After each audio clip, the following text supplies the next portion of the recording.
The UFO animations in this broadcast have been seen and approved by eyewitnesses.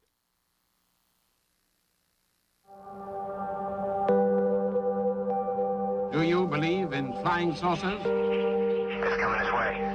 It is definitely coming this way. There is no doubt about it. This is weird. There's other life out there, and there's also intelligent life. That doesn't mean it's easy to find. It's quite an wonder about our place in the universe. To suggest that we're alone is inexcusably egocentric. The federal government knows fully well what is taking place with regard to the UFO phenomenon. They're not sharing that with the American people. I believe that the object that I saw was extraterrestrial. These objects would hover, they would dart very quickly one way or the other. I'd never seen anything like that. Haven't since then. If even one of these sightings is correct, is perhaps the greatest event in all of human history. Flying saucers? I don't know whether to believe it or not.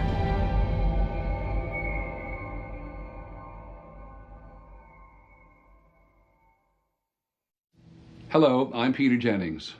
We begin this program knowing from the research that most of us believe that we're not alone, that there is other intelligent life in the universe. NASA is searching for evidence of life in our solar system. Recently, NASA and the European Space Agency landed a probe on Titan, one of Saturn's moons, looking for signs of life. The scientists at NASA would be happy to find a fossil, a microbe, anything to prove that life out there exists in some form. But tonight, there are millions of people here on Earth who believe that intelligent life from outer space is visiting us. And they believe that they have seen the evidence. It was so shiny, it looked like someone was shining a very bright light on a piece of aluminum. The craft is disc-shaped, probably bigger than a 747. And it arced over the top of our car. Then there was a third object even behind the first two. So it came across and just stopped. It went back the direction it came from. This light went like this. That forever gave me the view that something other than us was out in the world. There's no doubt that we're being visited. There is no doubt. They are definitely here. Why they're here, where they're from, you can only speculate. More than 80 million Americans believe that the Earth has been visited by extraterrestrials, visitors from outer space. And after a count of about 4 seconds, gone. We're probably missing. More than 40 million Americans say they have seen or know someone who has seen an unidentified flying object, a UFO. I have seen alien vehicles on 8 occasions since then. And many Americans believe that they themselves have been abducted by aliens. I find myself floating from my bed. 4 of these beings came into my house, came in and got me. I know what I saw. I know what I experienced is real.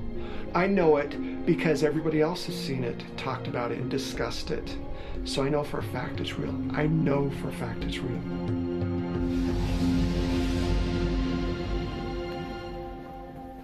Real to some, fiction to others. Most scientists would rather look for life in a grain of sand than believe that aliens are here among us. When I look at the evidence that aliens have visited Earth, I don't find any of it compelling. None of it, I think, passes the rigorous tests of scientific evidence. So these patterns are made by the drawing. NASA scientist Dr. Chris McKay studies life in California's Mojave Desert, looking for clues to how life might exist on a dry, barren planet like Mars. Here in the Mojave, I know that there was life here. I can reach down in the soil and pull it up and analyze it and find evidence that there was life here when there was water here.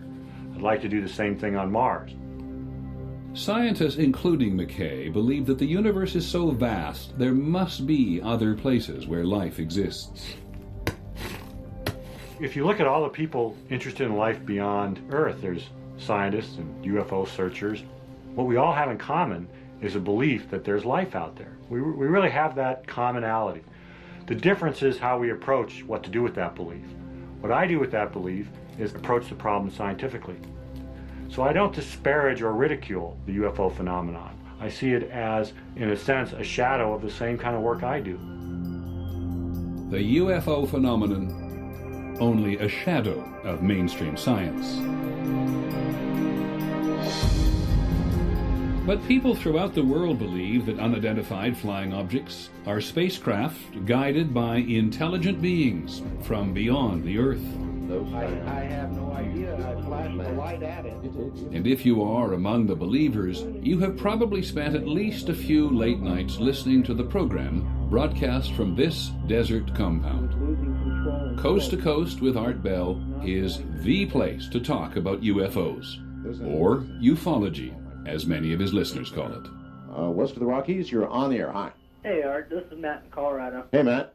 Hey, got a sighting for you that happened last summer. Oh? He was huge, a cigar-shaped. The common cause of ufology is to finally determine what in the hell is flying in our skies. It hurt your eyes, so I turned away. When I looked back, it's gone. I think that Coast to Coast AM is the main conduit for ufology information.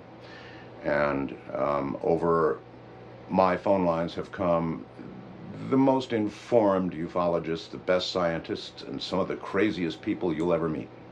And was moving very slowly with the cloud cover. It definitely overflew New York City. And I never heard about a triangular UFO until I looked it up and I found that you had seen one. Yep. And Coast to Coast began as actually a political show, kind of like everybody else's political show that radio is infested with. And one day I got sick of doing the same damn thing over and over again, same politics over and over. And I began to sort of inject a little, well, a different kind of programming, you know, aliens and... 3 points of light. The weird thing about them was... Coast to Coast became the fourth most popular program on American radio. It was really weird. Like they were doing a dance? Yeah, exactly. And they went over the rooftop. I think we're fascinated with the whole concept of alien intelligence because it would be so strange if we were all alone. Imagine for a moment how it would feel if we were all alone, if there was no other life, intelligent life, anywhere in all that you see out there. Art Bell and his wife Ramona say they encountered something from out there in 1994. We were on the way home from Las Vegas, about a half mile from where we're standing at the moment. I just happened to look out the rear view mirror and just saw something coming up from behind us. And it looked like it wasn't normal. And I kept saying, what the hell is that? And this thing floated above our heads, doing about 30 miles an hour. That's a good word, float. Yeah. Floated, yeah, it floated. Or had to have been defying gravity, or it was a lighter than aircraft. I don't know. But it was triangular, it was monstrous. The moon and the stars went away, and there it was above us. And we stood and watched it go across the valley and head toward the mountains.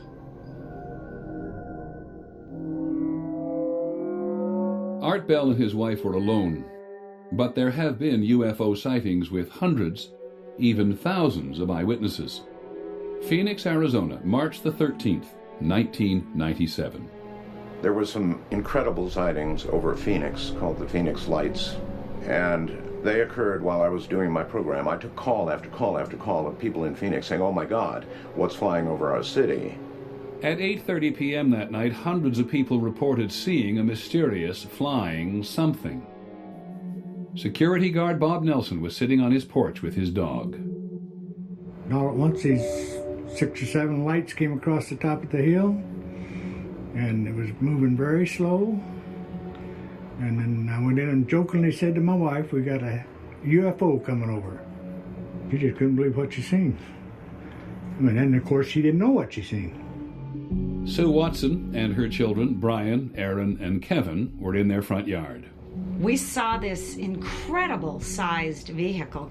There were 5 huge lights in the very front of it, and it was in a boomerang shape. I'm only a mile and a half from that mountain the top of that mountain. That vehicle spent 5 to 6 minutes hovering from that mountain to my house. I don't know anything that can go that slow.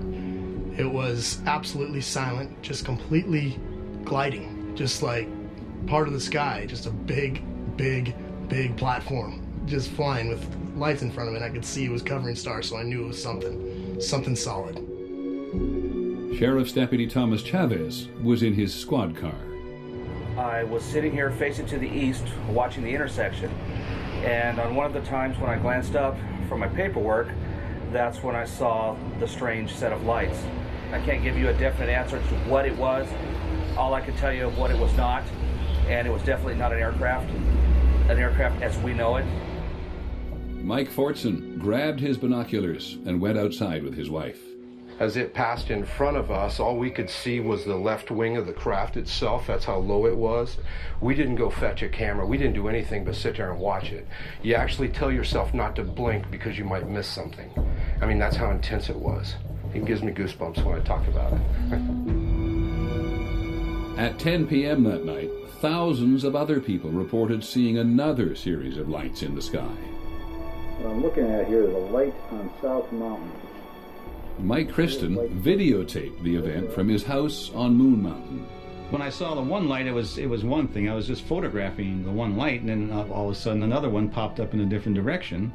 So then I trained the camera on that light, and then another one popped up, and before you know it, this whole thing is starting to happen in front of my eyes, and I'm going, wait, this is something. All right, you tell me what it is.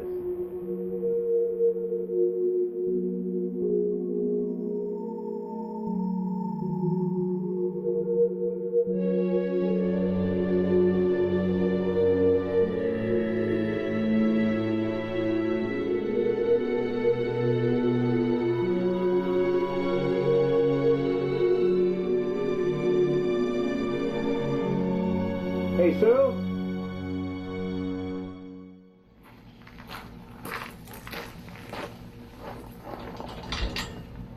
James McGahey lives in Tucson, Arizona, which is south of Phoenix. He's a retired Air Force pilot and an astronomer.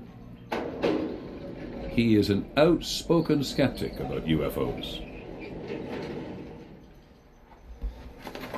Clearly, today, UFOlogy is a mythology that's based on superstition, wrapped inside a fairy tale, telling a story that's simply not true.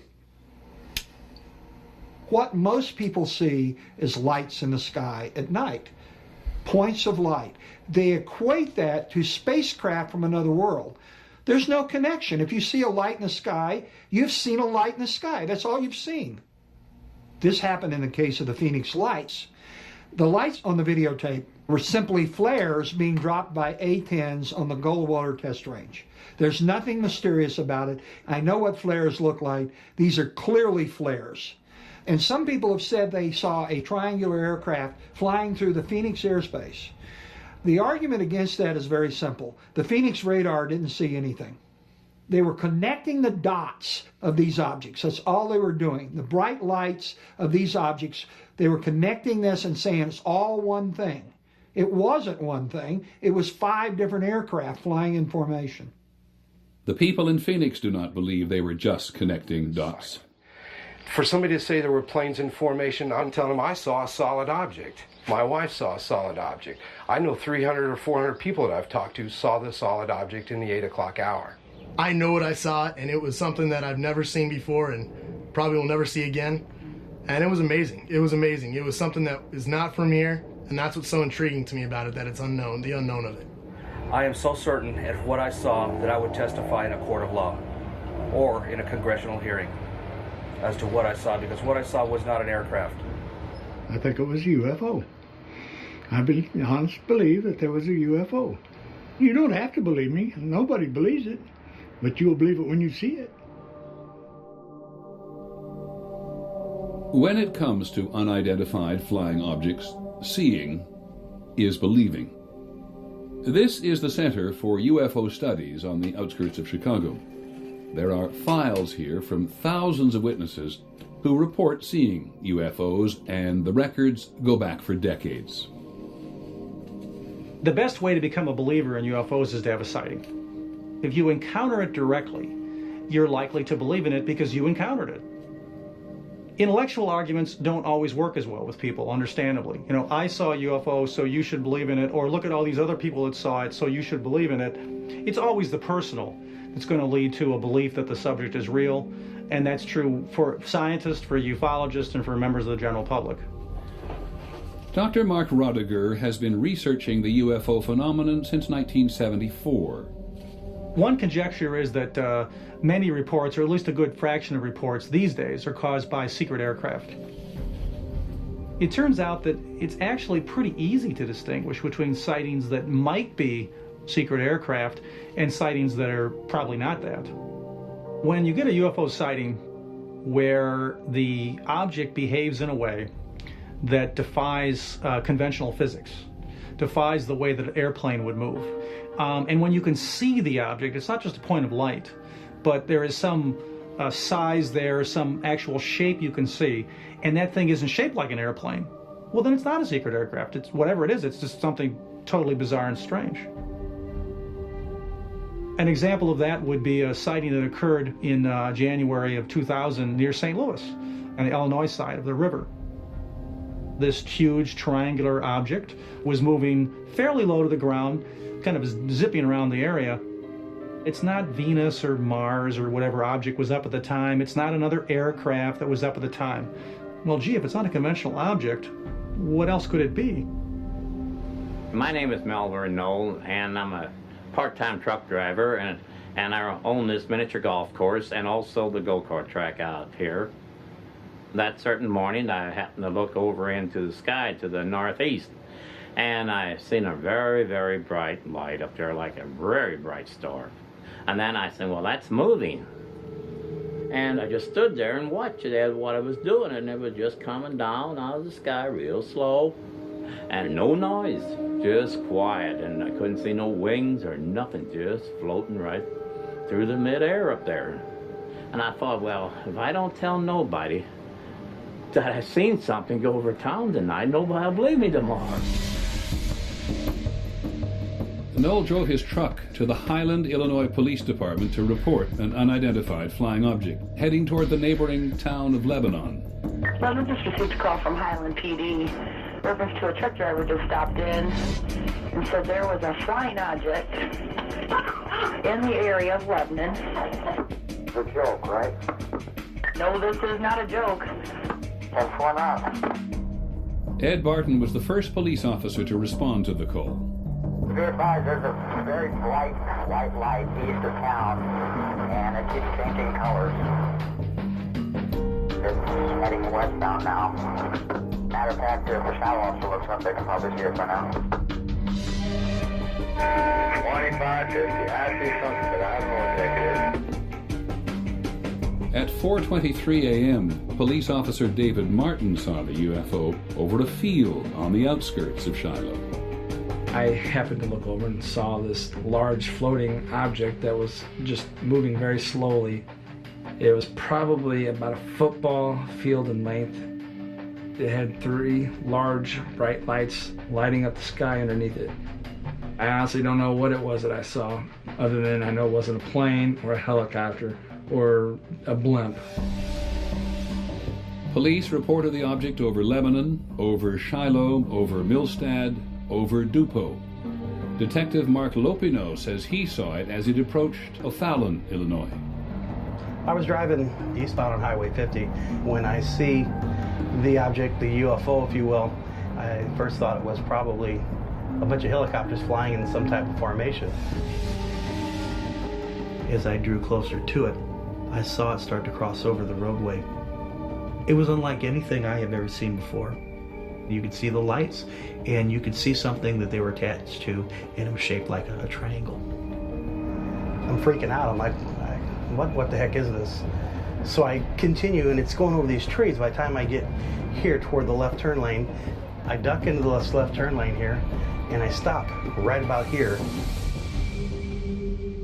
I wanted to listen to see if I could hear any type of engine noise. I could not hear anything. I tried to look again at the UFO, and it had already gone behind these trees. I put it in reverse to back up a couple seconds to see if I could reacquire it again. By the time I backed up and tried to see it, it had moved at least a mile away, if not further. That quick. I was just astonished. I didn't know what to say. I was speechless. 6 people, including 5 police officers, saw an object over southern Illinois that night. And they all describe what they saw as a massive triangular object flying in total silence. It very well could be an alien ship. I don't know. I guess that's why they call them unidentified objects. I don't know. I do know that it wasn't a plane that I've ever seen before. Am I saying it was alien spacecraft? No, I'm not saying it was a military craft. I'm saying I can't identify the object, and it's an unidentified flying object by its very definition. There was no official investigation of the sightings in Illinois or Arizona. The U.S. government is not in the business of investigating UFOs. To understand why, you need to go back to the beginning. When we come back, the story of the first flying saucers.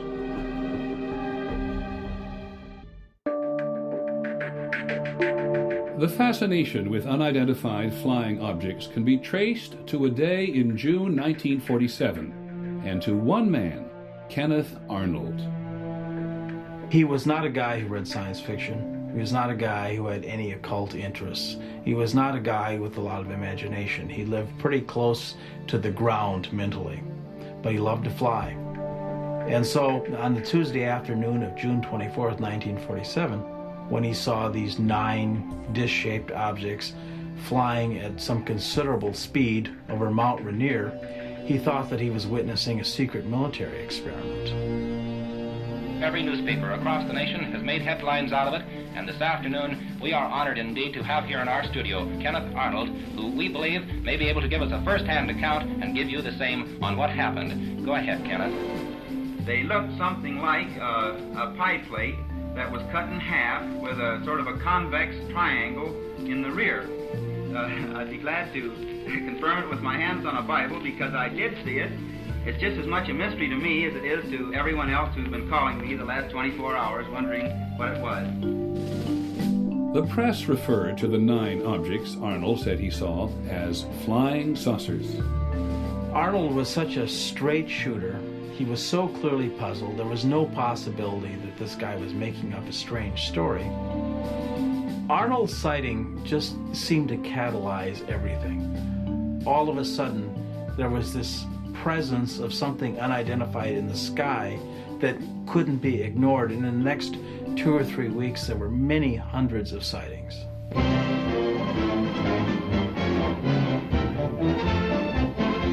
Army fighter planes are on patrol for flying saucers. Cameras installed to photograph them. So many objects were being seen in the sky by so many people that the Army Air Force launched an investigation. They're seeing flying saucers everywhere. And on September the 23rd, 1947, General Nathan Twining issued a memo that said quite categorically, the phenomenon reported is something real and not visionary or fictitious.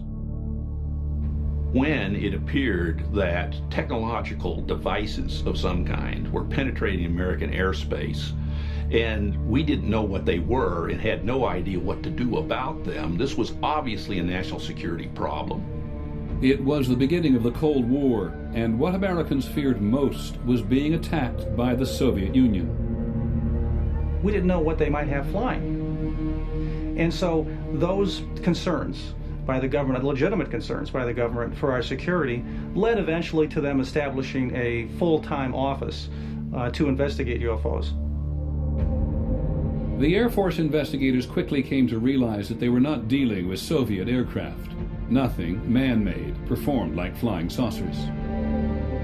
They started thinking, well, if the Soviets aren't doing this, there's really no thing on Earth that can be doing this. And then on July the 24th, 1948, 2 experienced commercial pilots, Clarence Childs and John Whitehead, were flying at night over Alabama when they encountered what they described as a cigar-shaped object, perhaps 100 feet long, flying faster than any aircraft they had ever seen. It had, they said, 2 rows of windows and they could see lights inside, and orange-red flames shooting out of the tail. Air Force investigators couldn't explain it. It could not possibly fly unless it had an engine in it that was beyond anything anybody on Earth could make. And this, in a sense, was their proof that they were dealing with the extraterrestrial technology. The Air Force investigators trusted the testimony of these experienced pilots and were forced to consider the incredible.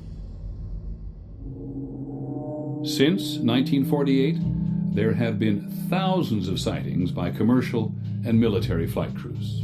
March the 12th, 1977. I was flying a trip from San Francisco to Boston, non-stop in a DC-10. It was an Airbus 320, and we had 24 passengers on board with very good condition. We were at 39,000 feet. We were just north of Dallas, Fort Worth. It was a beautiful, clear night. Out of nowhere, some lights appeared. Looking over to the left of me, just to the north of me, I noticed a red light of some kind to the far, the distance off our port side, our right side. And Larry says, well, keep an eye on it. He says, well, now it's coming at us. And they began a turn from pointing directly at us in an echelon sort of a turn away. It was not a plane, it was not a weather balloon. It was huge, absolutely huge. It was dark red color. And so this object began to become transparent and it disappeared. It was absolutely crazy.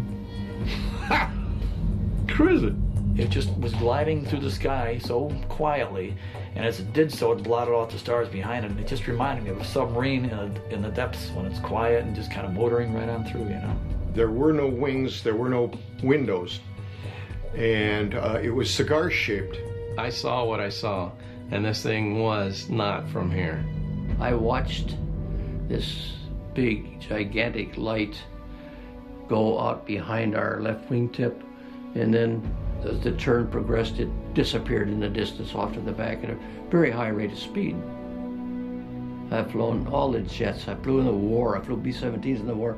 Everything. I've got over 30,000 hours of flight time and never had a sighting as that one. So it was once in a lifetime. In the fall of 1948, Air Force investigators were convinced by the testimony of pilots. In a remarkable top-secret report to General Hoyt Vandenberg, the Air Force's Chief of Staff, the investigators said the Earth was being visited by alien spaceships. They took it so seriously that they risked their own careers by writing an estimate of the situation that they sent on to higher headquarters and said that some of these UFOs could be extraterrestrial, which of course was not received well by the Pentagon. Hoyt Vandenberg looked at this thing and he said, I cannot accept this. I cannot accept this kind of conclusion because you don't have concrete proof that that's what kind of a device we're dealing with. The eyewitness accounts from experienced pilots were not enough for the general. The Air Force wanted the flying saucer phenomena to go away, but the popular fascination with mysterious flying objects was growing.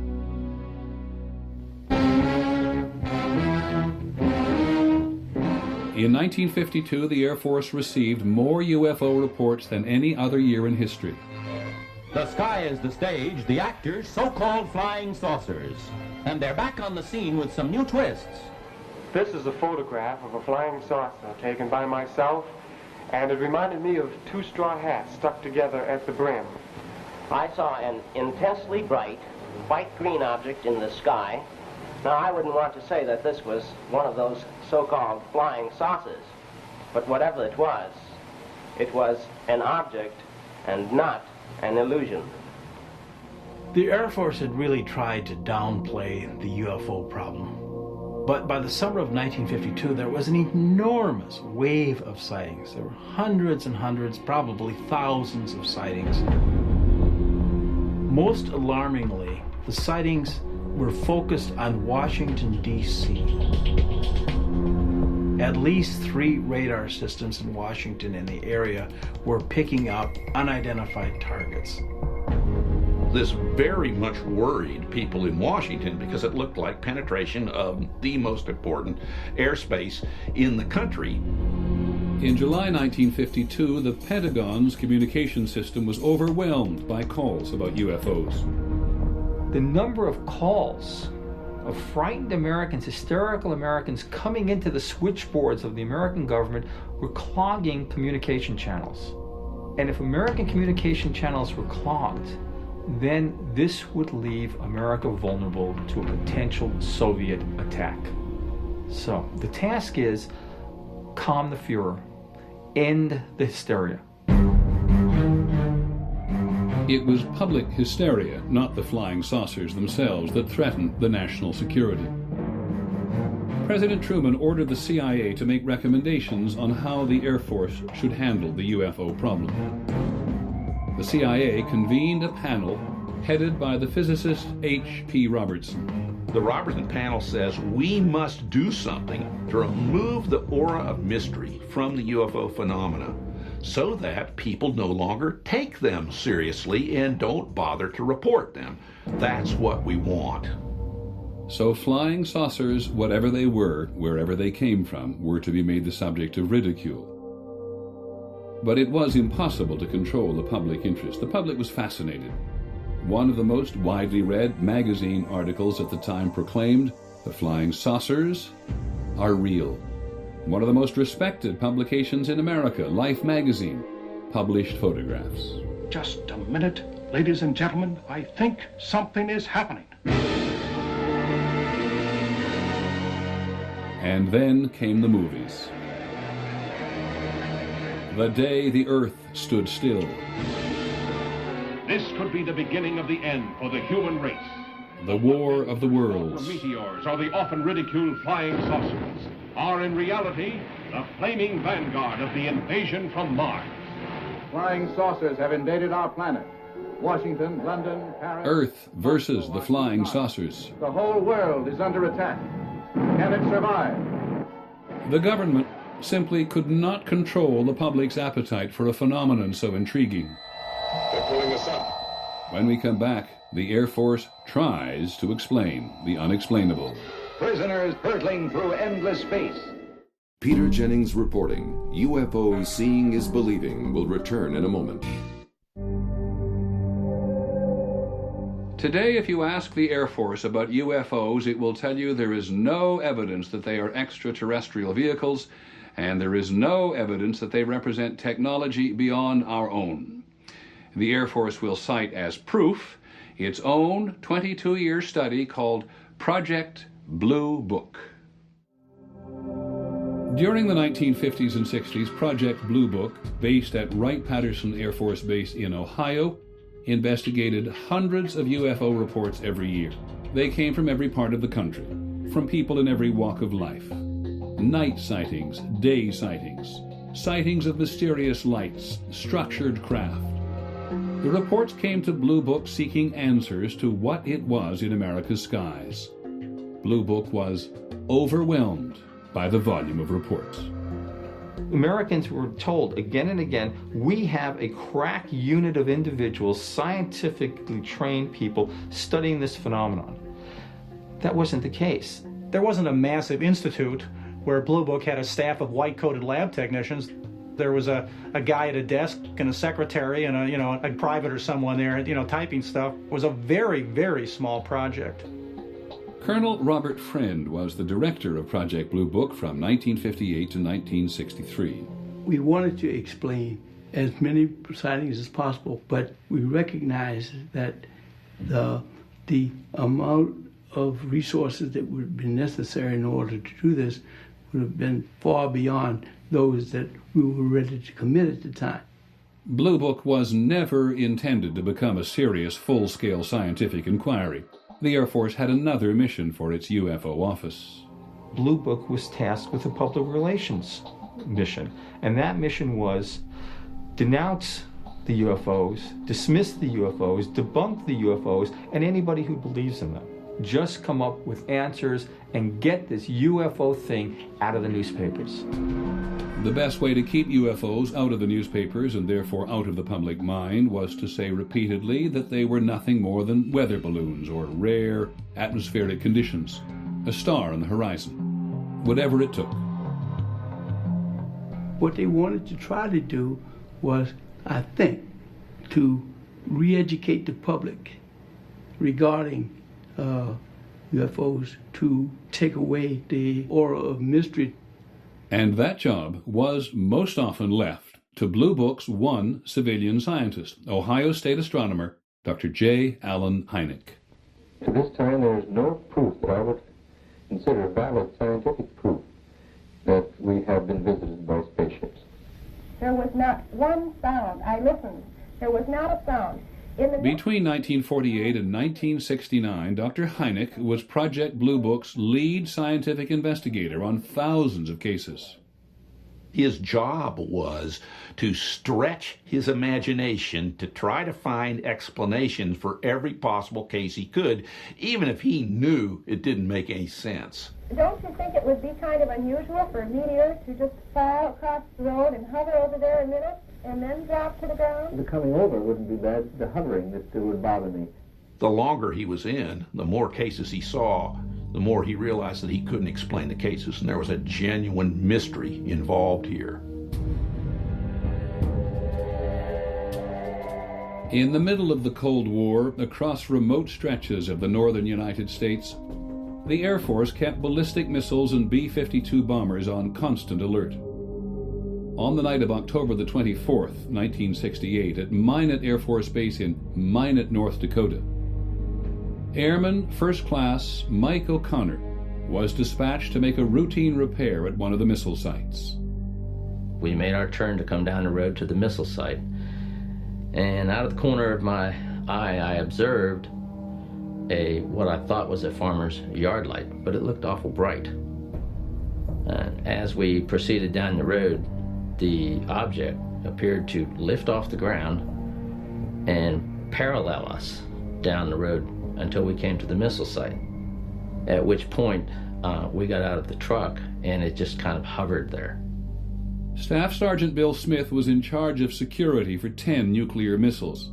That night he reported seeing strange objects. These objects would rise, they would speed up, they would slow it down, they would hover, they would dart very quickly one way or the other. We were just not really sure that these were things that we could explain. The Minot control tower diverted a B-52 to investigate. Captain Brad Runyon was the B-52's co-pilot. The air traffic controller asked us if we would mind going out to this one area and looking for something. I was curious, and I said, well, what are we looking for? And they said, well, you'll know it if you find it.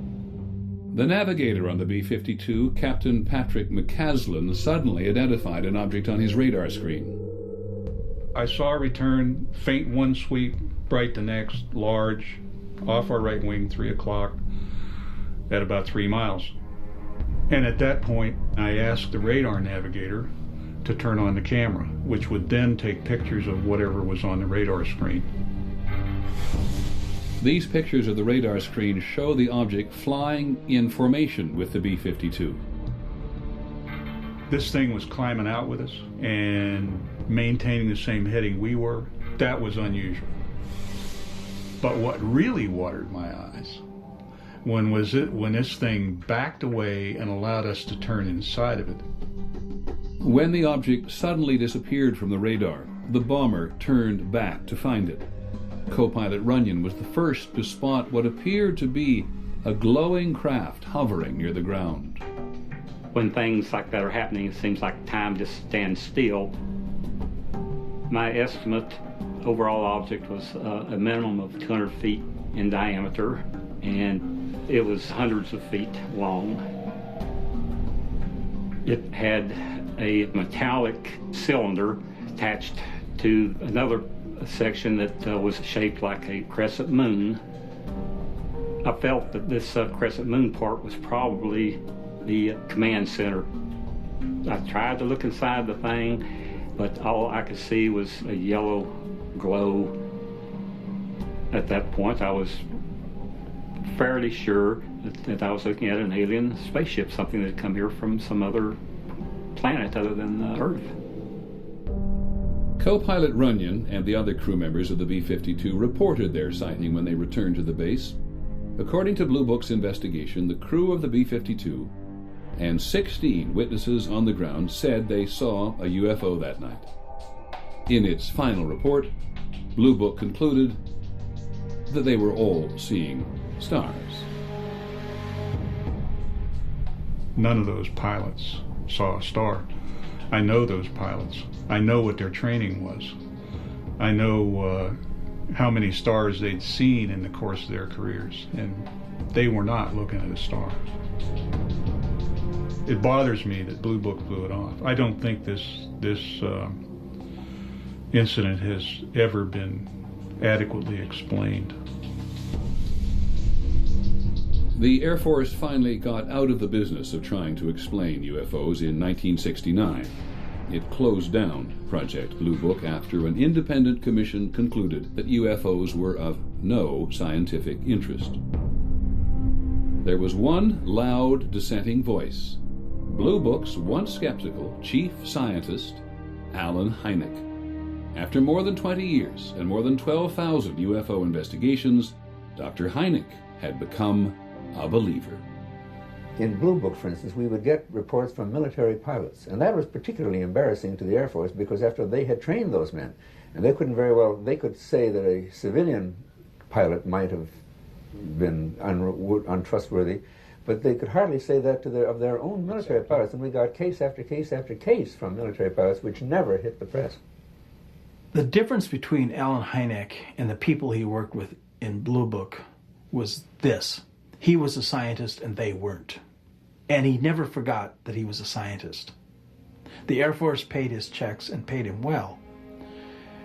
But they couldn't quell his scientific curiosity. And it was his scientific curiosity that finally won out. And that will, I think, probably at some point in the future history of science, will earn Allen Hynek a reputation as a courageous and principled man. Dr. Hynek spent the rest of his life investigating sightings and calling for a serious scientific inquiry into the UFO phenomenon. Most of his fellow scientists rejected his opinions.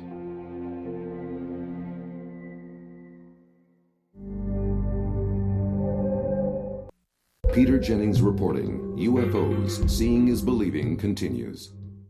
Dr. Allen Hynek failed to interest the scientific community in UFOs. At issue was the nature of the evidence. Ufologists argued that the sheer volume of eyewitness sightings is proof that something extraordinary is happening. But mainstream scientists categorically reject eyewitness testimony. I don't care how many people say they've seen something.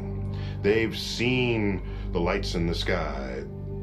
As a scientist, I need something better than your eyewitness testimony. Because even if in the court of law, eyewitness testimony is a high form of evidence, in the court of science, it is the lowest form of evidence you could possibly put forth. It doesn't matter whether it's President Jimmy Carter who saw a UFO, which he thinks he did, or Farmer Bob. It doesn't matter. Everybody has eyes and ears and a brain that perceives and so on. I think they're all equally unreliable as eyewitnesses. We're very bad at recounting things we think we saw. My husband and I were flying our airplane. It was at night, and we saw a light. We saw a bright light at 2 o'clock position. And it was one of those, oh my goodness, kind of moments. Jack, do you see that? Yeah, I see that. And there really is a light there, right? And it's coming towards us, right? It was this, I know I'm seeing something. It's really there. And we just sort of, we looked at each other, we said, this can't be happening to us. We can't be seeing a UFO. We're so skeptical. But look, it's really there. and then clouds that we didn't realize were there, spread apart enough for us to understand that what we were seeing was a piece of the moon, that it was just shining through a hole in the clouds. Things are often not what they seem. For scientists, seeing is not believing. For them, only physical evidence will prove that UFOs are visiting Earth. They do believe that life exists beyond Earth, and they have spent decades searching for the first piece of evidence. A spacecraft launched by NASA and the European Space Agency traveled billions of miles, and in January 2005 landed a probe on Saturn's moon Titan.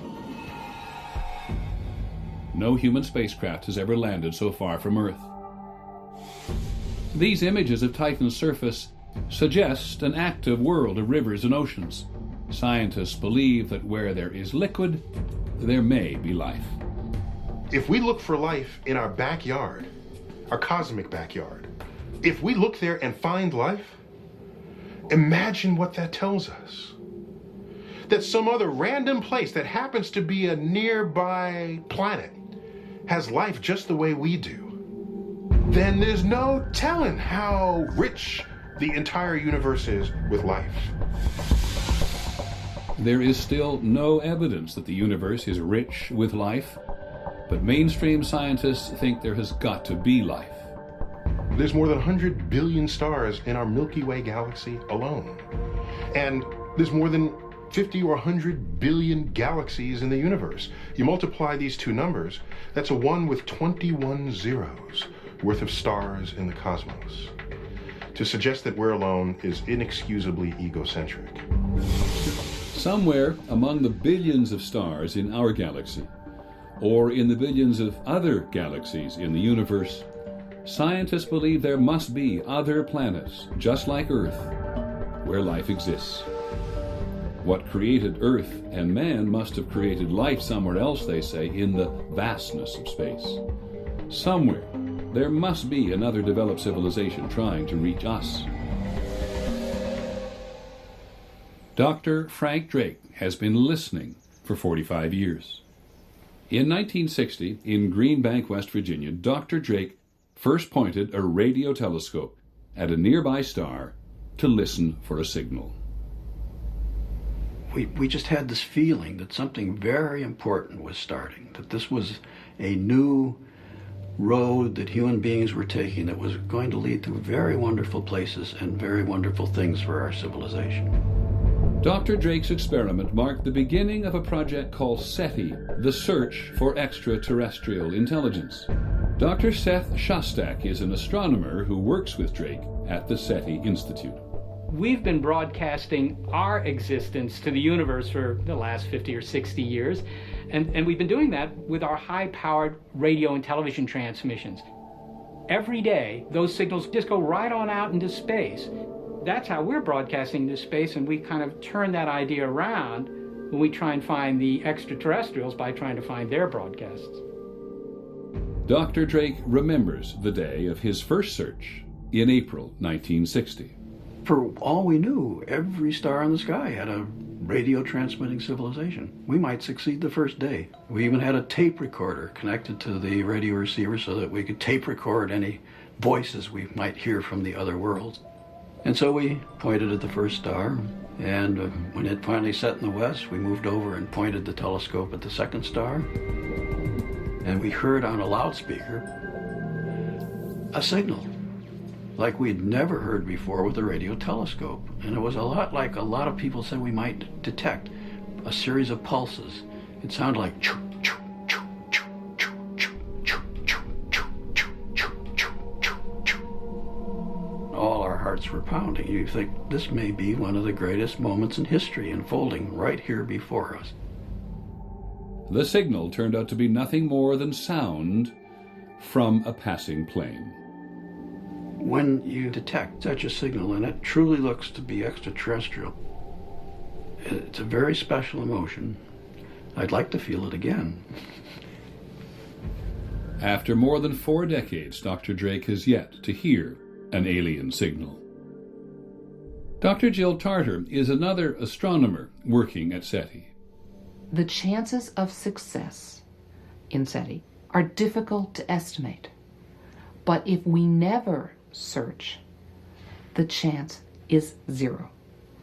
So I think what we ought to do is search. Seth, you can see the telescope. Oh yeah. The two shiny. Yep. I see them. At Hat Creek in Northern California, SETI is building an array of telescopes that will search for signs of extraterrestrial intelligence on a scale never before attempted. The project is named after its largest donor, the co-founder of Microsoft, Paul Allen. All right, let's go. This observatory is sited in a very quiet pastoral valley, mostly cows and a few people. It's going to change a whole lot when we put 350 telescopes in here, and it's going to change even more if indeed those telescopes detect a signal from someone else's technology. Of course, we don't know how many civilizations out there might be broadcasting signals that we could pick up. The faster that you can go through all that heavenly real estate, the sooner you're going to find a signal. And if that happens, this is where it will happen. It'll happen right here. This is kind of the portal to the cosmos. This is the place where we're going to crack the crystal of isolation that has surrounded this planet for 4.5 billion years. Right here amongst the trees and the lava and the bright sunshine. And drink a little champagne along the way. We will build it, and I hope they will come, or at least in the form of their radio waves. Some UFO believers belittle SETI. Why search the heavens for an elusive signal, they ask, when the extraterrestrials are already here? If I thought that extraterrestrials were really visiting the Earth, I wouldn't be doing this. None of us would be. Why would we go to all the trouble of building this very complex equipment and these expensive antenna arrays and so forth and so on if they were here? It's just not proven that any UFO is a spacecraft from another intelligent species. On the other hand, it must be said that we haven't shown that the extraterrestrials exist either. But we don't make the claim that we have. I think that's a big difference. We will only claim success when we really know we have found something extraterrestrial. If we claim something, there will be data to back it up. Doggone it, we're going to tell you it's up there at these coordinates in the sky. It's at this spot on the dial at this frequency, so take out your own antenna and go out and verify it. We would encourage you to verify it. Okay? And that's the difference between science and myth-making. When we come back, the making of a myth. The story of Roswell. UFOs Seeing is Believing continues.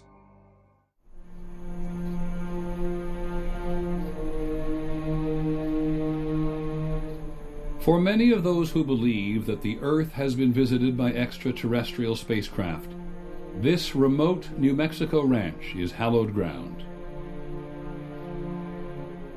The story goes that it was here in the summer of 1947 that one of the greatest discoveries in human history was made. The holy grail of ufology, concrete evidence proving the existence of alien life. Major Jesse Marcel, the intelligence officer at the Army Air Base in Roswell, receives a telephone call. The call is to go to the ranch of Mac Brazel and investigate some material that Brazel has found on his land. Marcel goes to the ranch and brings back a load of debris. And this stuff was extraordinary. Jesse Marcel was absolutely convinced what he found was extraterrestrial, that the debris was nothing of this Earth. Marcel loaded up his car with the strange wreckage and drove the 75 miles to Roswell. He stopped at his home to show his wife and 11-year-old son Jesse Jr.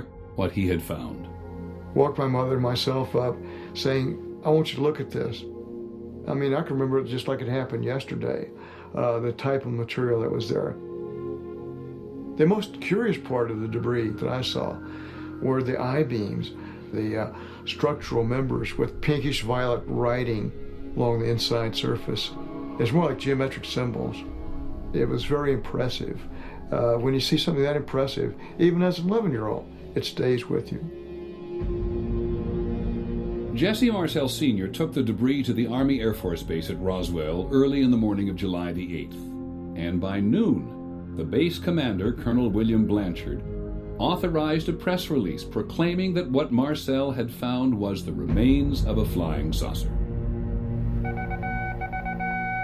Headline edition, July 8, 1947. The Army Air Forces has announced that a flying disc has been found and is now in the possession of the Army. Army officers say the missile has been inspected at Roswell, New Mexico, and sent to Wright Field, Ohio, for further inspection. Russia has...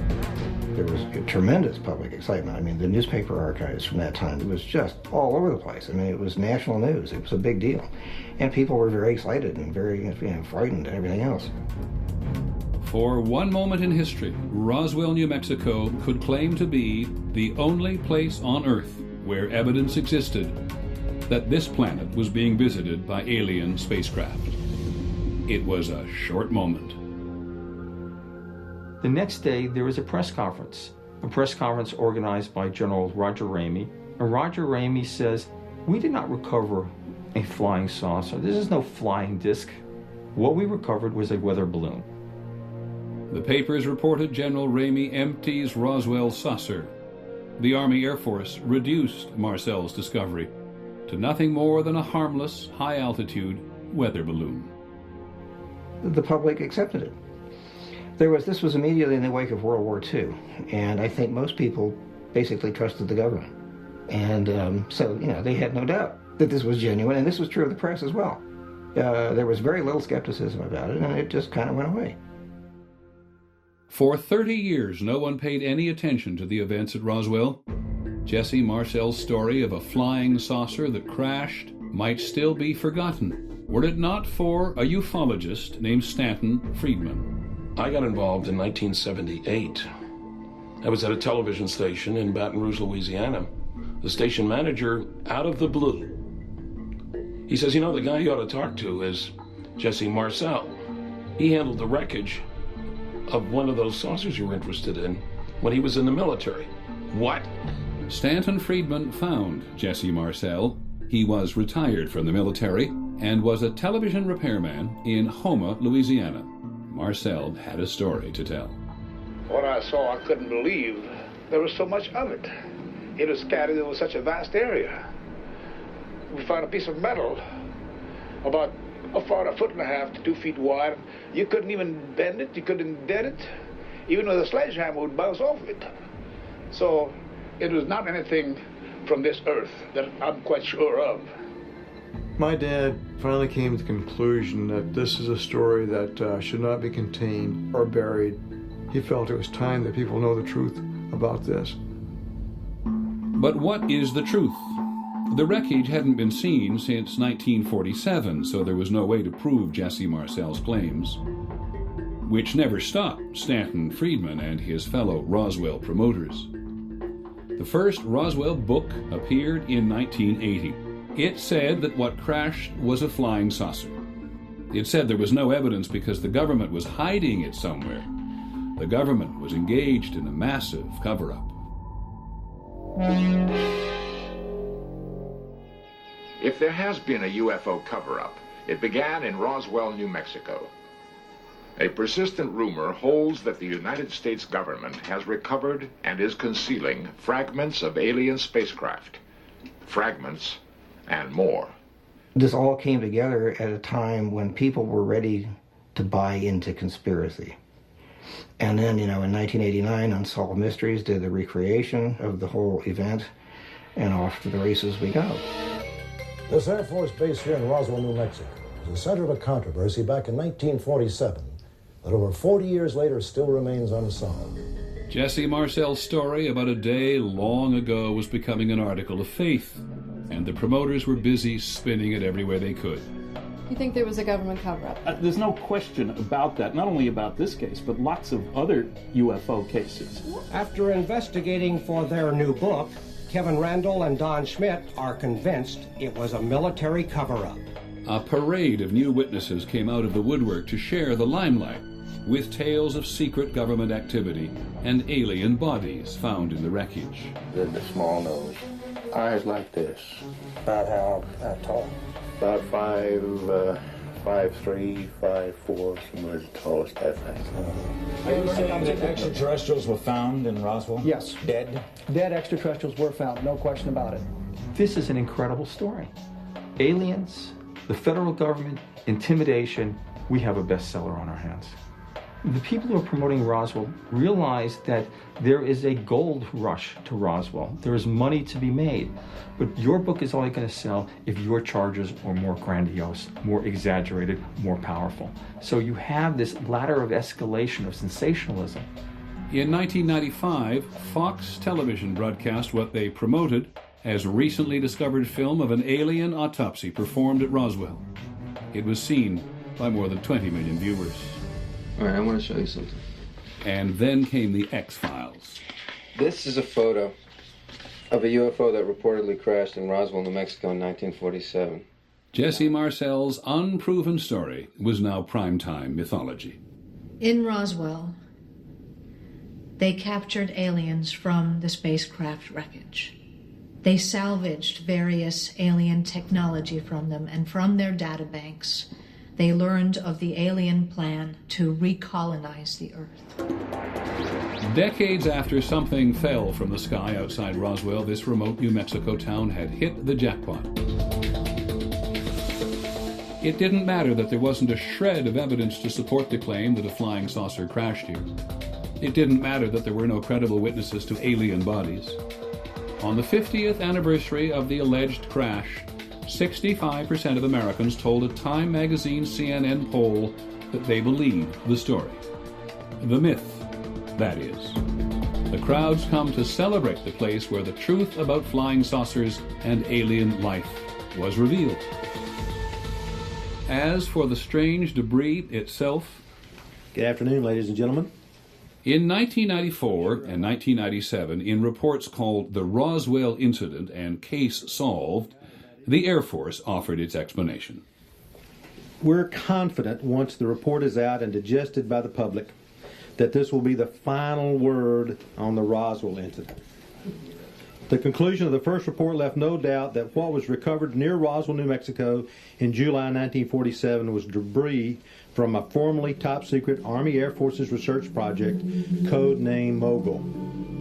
Project Mogul was so secret it had the same security classification as the project to build the atomic bomb. These high-altitude balloons, with their instrumentation, were designed to detect Soviet nuclear tests.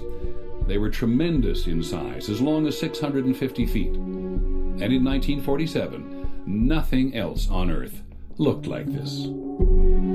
When I began to look at the reports from that project and see the kinds of materials that were used, weather balloons, aluminum foil covered radar targets that had struts that had funny little markings in purple and pink all over them. And then I took a look at the descriptions of the genuine debris that was found. It all matched. It all fit. So the irony of all of this is that the great Roswell mystery, the great Roswell cover-up, arose from a real cover-up, but the intent was not to protect knowledge of a crash flying saucer, but to protect a very earthly project. To this day, Roswell's true believers dismiss everything the Air Force had to say. They believe the government cover-up continues. I think that Roswell has become an article of faith for many people. It happened, and that's all there is to it, and don't confuse me with the facts. I don't think that the hardcore believers will ever give up on Roswell. They cling to a myth that here outside Roswell in 1947, the question of are we alone was finally answered. It was not. UFOs Seeing is Believing will return in a moment. Peter Jennings reporting. UFOs Seeing is Believing continues. If you were to go to a UFO convention, and there are hundreds of them every year, you would likely find a lot of attention being paid to people who say they have been abducted by aliens. Reporting the UFO story is incomplete without this facet of it. However you judge the people you're about to hear, bear this in mind. The serious psychologists you will also meet tell us there's no reason to believe that your average abductee is any more psychiatrically impaired than the average person in the population. We're perfectly normal people. We're probably your coworkers, your family, or your friends, and we're having quite extraordinary experiences. And we're all trying to understand what's happening to us, who's doing it, and why. I had gone down to bed that night when 4 of these beings came into my house. And I was still awake, laying down in my bed. I don't know where they came from or how, but they came in very fast into the room, heading toward me. And then they were all down the side of my bed, 4 of them, again, to my right. I turned to face them. I mean, I really, literally thought I was going to die. The beings measured 3 feet 11. They appeared very cold. It's really, really disturbing to be in a room with something that isn't supposed to exist. I was taken on the craft. I was brought to some very contained room. I can't talk about what was done there because it's too personal. It's just unbelievable. They're in my room. They're in the room. The 2 are on my left. 2 on the left? Yeah, they're with me again. They're on my left. They're there. Bud Hopkins is an artist who spent the last 25 years exploring his belief that aliens are among us and have been abducting people. And what do they look like? 4 foot tall, 4.5 foot tall. Hopkins records story after story of people being taken onto spaceships and then returned to Earth with their memory clouded or erased. I can't even move.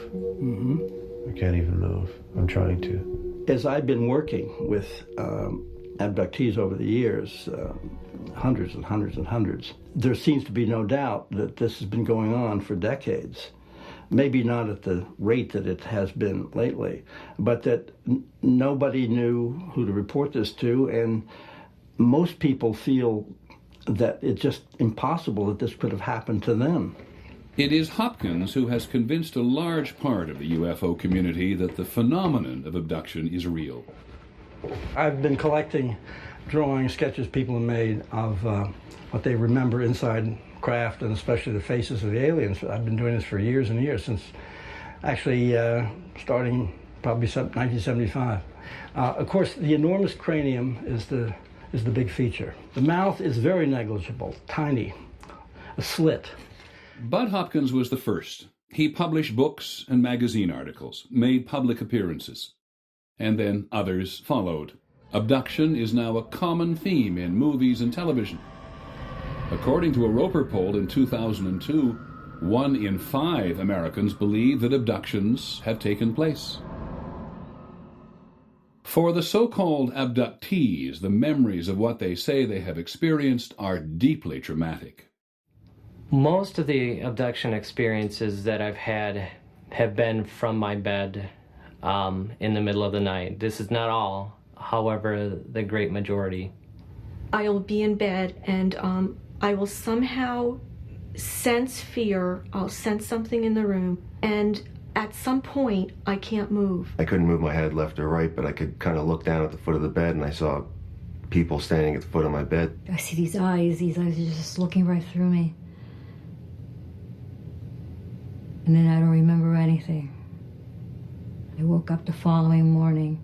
The person may remember the beginning of an experience and the ending, but they don't remember what happened in between. And they're quite tormented by this. They come to me and we proceed with the investigation. In most cases, Hopkins uses hypnosis in what he says is a way to connect the person to memories that have allegedly been repressed. Just feeling comfortable, relaxed. Hypnosis has been extremely useful. When the person is physically relaxed, some of the static can be cleared away and the person has a clear recollection of what happened. You're in bed. 1, this is a long time ago, we're just going to see what it was. 2, right on the edge. 3. He's looking at me very closely. I'm saying he, but I don't know, it feels like a he. One of the things, of course, that caught my attention from the very beginning was the similarity of these cases and the details that were coming up over and over again. Through hypnotic regression, I came to realize that there was a spaceship maybe 100 feet in the air off to the left of my front of my house, and an alien came in, was next to my bed. It put its hand out, and I put my hand out. Sort of a chalky skin, very dry to the touch, and I don't really remember how, but suddenly we were sort of floating. They brought me in front of a being that was so horrifying that I'll never be able to, put it out of my memory. It was a very tall, probably about 7 foot tall. Very tall and very thin and very scary, and sometimes almost like an insect, very frightening to me. And I found myself in this room, and I was lying on this stretcher, and this being, I don't even know how to say this, he started to put my legs apart. They put like a jock strap on you of some sort with a tube attached to it, and it runs to a machine, and they somehow extract sperm. I don't know how they do it. And this female brought a baby, and she sort of handed him to me. And I instantly said, this baby is mine. I know he's mine. She pulled the baby away from me and said, no, this baby is ours. So 5, you're starting to wake up. 4, waking up. 3, almost awake. 2, 1, fully awake. I'm glad we did that. Yeah. We didn't know those things. Yeah. Bud has been looking at it for a long time, and I very much like his understanding of it and how he helps people. He's a good man. Hopkins' reliance on hypnosis to recover memories is challenged by professional psychologists. There is no evidence that hypnosis will help you retrieve memories, or if it does retrieve memories, that the memories that get retrieved are in fact accurate. What does happen under hypnosis is that you feel that the experience is real, or it lends credibility to what's emerging, but most likely what's emerging is the product of fantasy and of suggestion. Dr. Susan Clancy and other research psychologists at Harvard University who have worked with the abductees think that a common sleep disorder can explain much of the abduction experience. The subjects that we interviewed, when we asked them, how did this all begin? They described an experience that sounds strikingly like sleep paralysis. What happens is you wake up, usually it's in the middle of the night, and you feel terrified. You're paralyzed, overwhelmed with fear. People report feeling the presence of something in the room, or you might sort of see shapes or lights. It's a very common experience. What happens in one of these episodes is that a person is emerging from rapid eye movement sleep, REM sleep, the stage of sleep when we do most of our dreaming. When we are in REM sleep, our entire body is paralyzed. It's probably a good thing, otherwise we act out our dreams. But in one of these episodes, what happens is that the person's eyes can open, they can see their bedroom, they're awake, they're conscious, and they're also aware that they're totally paralyzed. And suddenly they feel tingling sensations coursing through their body. They'll see lights flashing, sounds buzzing, and feel a sense of presence in the bedroom. If you don't know what this is, it can be a very frightening experience. These sorts of episodes have been reported throughout history and throughout cultures. The incubi, the succubi, the demons that used to visit people in the Middle Ages. But in our subjects, these visitors in the bedroom are interpreted as aliens. And finally, these individuals, our subjects, will often go to hypnotherapists, often who believe in such things, and will then hypnotize them and do so-called regression sessions, where they'll take the person back to the moment where they were paralyzed in bed and try to find out what happened next. At that point, you get these quote-unquote memories emerging of being taken out of the bedroom, through the window, up into a spaceship, being experimented upon by these alien beings, participating in hybrid breeding and all sorts of other exotic adventures. And so at this point, you've got yourself an alien abductee. The abductees reject any psychological explanation. They believe their experiences are real. You know, it's not some vague apparition or something. These guys were three-dimensionally in the room with me. What I remember is definitely real. It was very real to me. It's real. These people were moved and terrified and touched by their memories and what they believe happened to them, and that's why they believe. I think if I had recovered a memory like that, I'd have a hard time disbelieving it too. If this is real, it has to do with every single one of us, and we need to know more. I mean, there needs to be more questions asked, more. It's important. Because there is life in the universe, and we're babies, literally. UFOs Seeing is Believing will return in a moment. UFOs Seeing is Believing continues. Once again, Peter Jennings. Did you ever wonder what a civilization older than ours would look like, say 1 million years older than ours? The American astronomer Carl Sagan often wondered, and we wonder too, because with all this talk of aliens visiting us, they must have some extraordinary means of travel. Earth may be the cradle of mankind, but we haven't got very far beyond the cradle. Our technology just isn't up to it. The difficulty of going from star to star or of an alien spacecraft reaching here is simply not to be underestimated. Space travel is not just like the movies.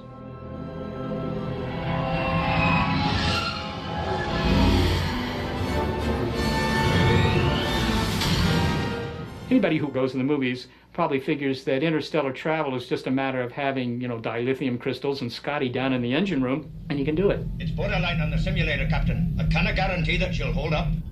Warp drive, Mr. Scott. I don't mean to say that it's impossible to do it. I mean, it doesn't violate the laws of physics to go from one star system to another, but one shouldn't underestimate the difficulty of doing it simply because we see it done every night on television. To seek out new life and new civilizations. To boldly go where no one has gone before. It's more than just a technological problem. It's more than just building a better rocket. The distances are so vast. The energy requirements are so extreme, it would be very, very difficult to travel between the stars. It is a law of science, determined by Einstein, that nothing can travel faster than the speed of light, 186,000 miles per second. The fastest object made by man ticks along at 11 miles per second. Voyager would take 73,000 years to reach the nearest star. Scientifically, we have a rule. You want to be alive at the end of your experiment, not dead. So if you're going to be a part of a space expedition, you want to get there faster than your lifespan. I think the notion of transporting people, as some people think, to other planetary systems beyond our own solar system is so far beyond plausible reality that it's a waste of time. And if we can't go there, many scientists tend to believe they can't come here. Some people slam the door on the question of other civilizations visiting the Earth because distances are so far away. I say, not so fast. And the final death of the universe. Dr. Michio Kaku is one of the leading theoretical physicists in the world. He is a professor at the City University of New York. Because in Einstein's theory, space and time is a fabric. The fundamental mistake people make when thinking about extraterrestrial intelligence is to assume that they're just like us, except a few hundred years more advanced. I say, open your mind, open your consciousness to the possibility that they are 1,000,000 years ahead. A civilization that could harness the power of stars might be able to find a shortcut through space and time. Einstein said you cannot go faster than the speed of light. However, he left a loophole open. This is a wormhole. You know, in school we learned that a straight line is the shortest distance between 2 points. But actually that's not true. You see, if you fold the sheet of paper and punch a hole through it, you begin to realize that a wormhole is the shortest distance between 2 points. Only those civilizations, millions of years ahead of ours, capable of harnessing the power of billions of star systems, have the ability perhaps to open gateways through space and time, to travel through portals, to go these enormous distances in a blink of an eye. A way perhaps for an alien vehicle to bridge the vastness of space. You simply cannot dismiss the possibility that some of these UFO sightings are actually sightings from some object created by an advanced civilization. A civilization far out in space, a civilization perhaps millions of years ahead of us in technology. You simply cannot discount that possibility. I have no idea where it was from. I just know that it was one unidentified, and it was certainly flying. It was a UFO, for sure. My God, what did we just see? But we saw it, and when you see something of that sort, your life is never, ever the same. I mean, it is like it just happened yesterday. I believe that the object that I saw was extraterrestrial. You can't even sleep because you're thinking, what in the world was it? What was it? And where it came from, when it came from, we do not know. I wish we did. When you look at this handful of cases that cannot be easily dismissed, this is worthy of scientific investigation. Maybe there's nothing there. However, on that off chance that there is something there, that could literally change the course of human history. So I say, let this investigation begin. Peter Jennings reporting, UFOs Seeing is Believing will return in a moment. Peter Jennings reporting, UFOs Seeing is Believing continues. We have often wondered in the course of reporting on UFOs what we would do if we thought we saw one, who we'd share it with. Most people want to tell someone. Today, if you call the local Air Force Base or even the Federal Aviation Administration, they will tell you they don't investigate UFOs. But they may tell you to contact the National UFO Reporting Center.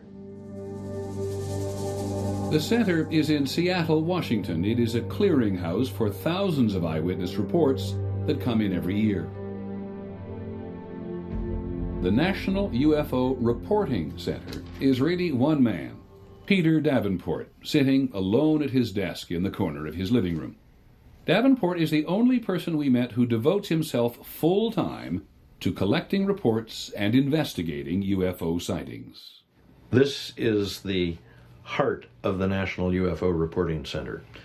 A telephone, my trusty tape recorder, spare tape recorder if I need it, reference materials with regard to aircraft, and a website. That is UFO Central, if you will, to coin a term. And as modest a facility, physically speaking, as modest as it is, we nevertheless can collect a lot of information. A lot of information from eyewitnesses to add to the already enormous record of sightings going back more than 50 years. Data that science ignores. The proper stance is one of skepticism, because what we ufologists are saying is that the planet Earth is being visited on a regular basis, perhaps on a daily basis. There goes that line. National UFO Reporting Center, good evening. My name is Dr. Scott Crawford. I'm calling from Miami, Florida. I'm an amateur astronomer. Mm-hmm. I was just outside my backyard. Mm-hmm. I saw an object move from east to west over Miami. How long did you see it, please? About 10 seconds. 10 seconds. National UFO Reporting Center, good evening. White is like a big ball of white light, and behind it was like this orange flame stuff. Like in the front, it was 4 or 5 windows and very bright lights, and I thought probably someone was looking out the windows. Okay. No lights, no noise. I'm going to guess it was going 1,000 miles an hour or faster. I really don't know. Round spaceship. More than 50 years after Kenneth Arnold saw the first flying saucers, it is left to Peter Davenport and only a few others to investigate this mystery. It changed directions. Twice. Every day, 7 days a week, Davenport talks to people, sometimes dozens of people who have seen an object in the sky. People for whom seeing is now believing. Thank you very much. Good night. Wow, this was a good one. We're still hoping to find that golden nugget that will make our position incontrovertible, namely the fact that it appears that these things that we call UFOs are visiting the planet Earth. The golden nugget of ufology, something to elevate ufology to more than a shadow of mainstream science, to convince the skeptics that UFOs are more than just lights in the sky. Ultimately, the UFO believers and the scientists have one thing in common. They dream of the day that there will be contact with extraterrestrials. Ultimately, only contact is going to resolve the mystery.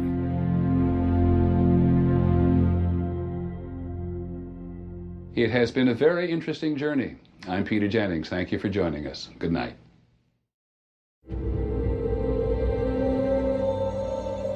I've always believed that there could be something else. I just believe we're not the only ones in the universe. I believe that there is other intelligences. I know UFOs exist because I've seen them. People say, oh, it was 600 meters wide. How do you know?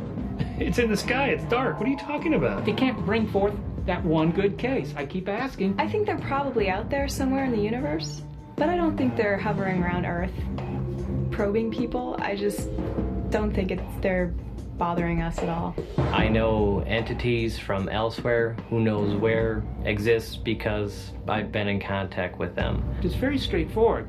If you just come in with a seat cushion from a UFO, our piece of the wheel assembly, or even a ballpoint pen from their dashboard, just something. There's been no explanation for what we saw that night. So it just hangs out there as one of the big question marks.